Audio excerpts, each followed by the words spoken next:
तकरीर पेश करने के लिए मैं एक बच्चे को दावत दे रहा हूँ जिनका नाम है तमीम अहमद। उनसे गुजारिश है कि वो आए और अपनी तकरीर पेश करें। तोहफे इलाही और अल्हम्दुलिल्लाह रब्बिल आलमीन वस्सलातु वस्सलामु अला अशरफिल मुरसलीन व अला आलिहि व अस्हाबिहि अजमाइन अम्मा बाद। फ़क़द क़ाल अल्लाहु तआला फ़िल क़ुरानिल मजीद वल फ़ुरक़ानिल हमीद अऊज़ु बिल्लाहि मिनश शैतानिर रजीम बिस्मिल्लाहिर रहमानिर रहीम।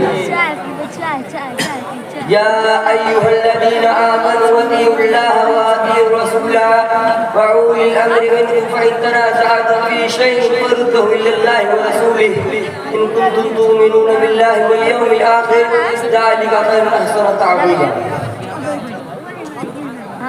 सदर अनिमल आलम मजलिस, मेरे प्यारे भाइयों और दोस्तों, आज के सालाना निबंध में मैं जिस मौजू के बारे बोलना चाहता हूँ, मेरा मौजू है बयान और उसके तकाज़े।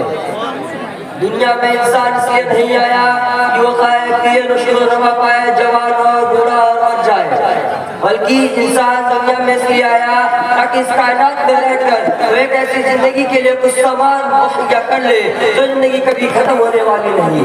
या तो वो जिंदगी बड़ी ऐश की होगी, इशरत की होगी, नाज की होगी, नेमत की होगी, या तो बड़ी तकलीफ की होगी, रंज की होगी, मुसीबत की होगी, अलग की होगी, गम की होगी।